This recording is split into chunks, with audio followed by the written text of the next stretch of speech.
Hi guys, তোমরা সবাই কেমন আছো? আমি ভালো আছি। দেখো, আমি সকালবেলা উঠে চান করে নিয়ে তাড়াতাড়ি করে আজকে হচ্ছে ষষ্ঠী। ষষ্ঠীর দিন তো সব মেয়েরাই বাপের বাড়ি যায়, আমরাও যাব। আমার বরের জামাই ষষ্ঠী হবে বলে কথা।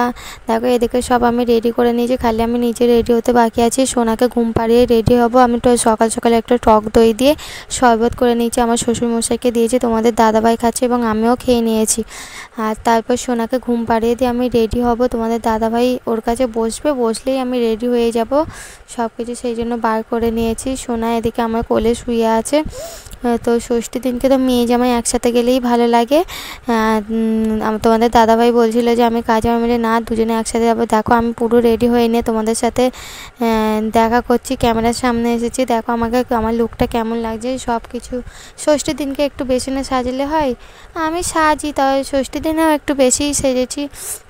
তোমাদেরকে আমি পুরো লুকটা দেখাচ্ছি যে আমাকে কেমন লাগছে, কমেন্ট জানিও প্লিজ।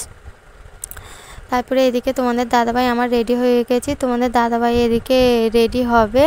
আমি একটু ভালো করে সামনে থেকে তোমাদের দেখিয়ে দিচ্ছি যে কেমন লাগছে আমাকে। এই তো তোমাদের দাদাভাই দেখো চান সেরে চলে এসছে ঘরে, এবার ও রেডি হবে। গেঞ্জি হাফ প্যান্ট পরে ঘুরছিল, তারপরে সব রেডি হয়ে আমরা চলে গেছি। দেখো, আমরা এখন গাড়ি থেকে নেমে পড়েছি। তোমাদের দাদাভাই সাইকেল নিয়ে গেছিলো, তো আমি সাইকেল টেনে নিয়ে যাচ্ছি, ও সোনাকে কোলে করে নিয়ে যাচ্ছে। এদিকে ভাই এলো, আমার ভাই ওটা সোনাকে নিয়ে যাবে বলে তোমাদের দাদাভাই বললো যে তুমি সাইকেল নিয়ে চলে যাও। তো সে সাইকেল নিয়ে চলে গেলে। এটা একটা কারখানার ভিতর দিয়ে আমরা যাচ্ছি, দেখবে এক্ষুনি আমরা পাড়ার মধ্যে ঢুকে পড়বো। তো রোদ্দুর তো এত পরিমাণ রোদ্দুর, গরমে যেতে খুব কষ্ট হচ্ছিলো, ছাতা নিয়ে গেছিলাম বলে, তাই নাহলে আরও অসুবিধা হচ্ছিলো। এদিকে আমাদের পাড়ায় ঢুকে পড়েছি। আমার ভাই এসে আমার সোনাকে কোলে করে নিয়ে চলে আছে। ওটা আমার একটা বোন, কাকার মেয়ে দাঁড়িয়ে আছে। আমার আর একটা দিদিভাই আস বলে। দেখো, এটা আমার বাবা শাক নিয়ে ধুতে যাচ্ছে।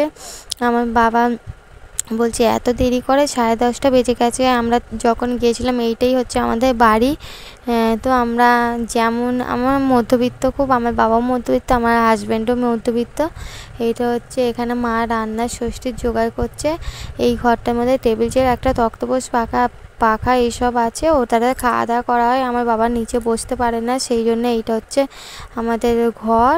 ওটাও ঘর, এটাও ঘর। তো এখানে এসে সোনাকে শুয়ে দিয়েছি, খুব গরম হচ্ছিলো, তো সেই জন্য ও শুয়ে আছে। ওকে জামা ফামা খুলে দেওয়া, ভাই বলছে খুলে দিয়ে। দেখো, আমি রোদ্দুরে এসে কী অবস্থায় ঘরে কথা শুনতে সেরে গুজেছিলাম, আর দেখো ঘাম দিয়ে একদম সব নষ্ট করে দিয়েছে। আর এত রোদ্দুরে কী আর হবে বলো, সবারই একই অবস্থা, তবু যেতে হবে। এখানে দেখো, আমার মা ষষ্ঠীর জোগাড় করতে বসে পড়েছে। তোমাদের দাদাভাই এবারে ষষ্ঠী জামাই আদর খাবে, কত আনন্দ। এদিকে দেখো, একজন আমাদের স্পেশাল রাঁধুনি রান্না করছেন। দেখো, চেয়ারে ফাঁকা পড়ে আছে, তো সেই রাঁধুনি হচ্ছে চেয়ারে বসে বসে করে। সেই রাঁধুনি আর কেউ নয়, আমার বাবা চেয়ারে বসেই রান্না করে। তোমরা হয়তো ভাববে কেন চেয়ারে বসে রান্না করে। আমার বাবার একটা পায়ে কোমরের বল হচ্ছে ফ্র্যাকচার হয়ে গেছে, সেই জন্য আমার বাবা নিচে বসতে পারে না, কোনো বাইরে কাজেও যেতে পারে না, খুব কষ্ট হয় বাবার, বাইরে কাজে যেতে পারে না বলে।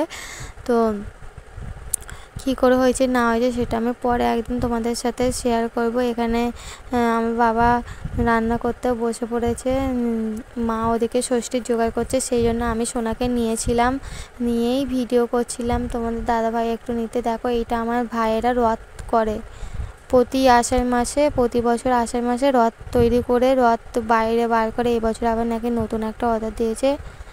আবার সেই দিনকে হচ্ছে আমার কী বলবো, একটা স্পেশাল দিন বলছে। ভাই বলছে ঠিক আছে আমি যাব, কিন্তু বিকেলের মধ্যে চলে আসবে। এদিকে দেখো, তোমাদের দাদাভাইকে সব জোগাড় করে আমার মা দিয়ে দিয়েছে, ওদিকে আলাদা রেখে দিয়েছে, কেননা আমার মা তো ষষ্ঠী করে, সেই জন্য ভাত খাবে না, সেই জন্য ওগুলো মা খাবে, ভাই খাবে, সবাই খাওয়া হবে। তো তোমাদের দাদাভাইয়ের জন্য অপেক্ষা করছিল সব রেখে। বা তোমাদের দাদাভাই কী করেছে, সব দেওয়াও হয়ে গেছে, ও হাত ধুতে গেছে, হাত ধুয়ে এখনও আসছে না। এবারে আসবে, এসে ষষ্ঠীর ভোজ খাবেন জামাই। এদিকে দেখো, আমার মা প্রদীপ জ্বেলে দিচ্ছে, প্রদীপ জ্বালছে, প্রদীপ জ্বেলে আমাদের এখানে এটা দেওয়া হয়। আবার এবারে তোমাদের দাদাভাই খেতে বসে পড়বে, মা ধূপটা দিয়ে দিলে। এদিকে এখন মিষ্টি, দই, স্প্রাইট, তারপরে নানা রকমের ফল চিড়ে মুরগি দই সব কিছু দিয়ে তোমাদের দাদাভাইকে খেতে দেওয়া হয়েছে। তোমাদের দাদাভাই তো সোনাকে নিয়ে বসে, সোনা তো সে কাড়াকাড়ি করছিল, সেটা আমি তোমাদের ভিডিও করিনি। সোনাকে দেখাবো তোমাদের, ওর অন্নপ্রাশন থেকে তোমাদের আমি দেখাবো। তো অপেক্ষা করো একটু। তোমাদের দাদাভাই একাই খেয়ে যাচ্ছে, আমি খালি বলছি যে একাই খাচ্ছে, আমাকে একটু দিচ্ছে না। তো দেখো এরকম যদি বৌমা ষষ্ঠী হতো কত ভালো হতো, তাই না? তোমাদের দাদাভাই আমাকে খালি বলে তোকে না বৌমা ষষ্ঠী করে দাও, বৌমা ষষ্ঠী করে দাও। আমি সে ও খেতে খেতে আবার একটা লিচু আমার গালে দিয়ে দিলে। দেখো খেতে খেতেই আমি ভিডিও করছি, ও বলছে এই ভিডিওটা ছাড়বি না ছাড়বি না। আমি বলছি হ্যাঁ ছাড়বো, এটাও আমি ছাড়বো, ইউটিউবে তো ছাড়বই। ওর আসলে খুব গরম হচ্ছিলো তো সেই জন্য ভালো জামাগুলো সব খুলে ফেলে হাফ প্যান্ট আর গেঞ্জি পরে ষষ্ঠী খেতে বসে যাচ্ছে। আমি আবার রাগাচ্ছিলাম জামাইয়ের এত গরম যে হাফ প্যান্ট গেঞ্জি পরে ষষ্ঠী খাচ্ছে।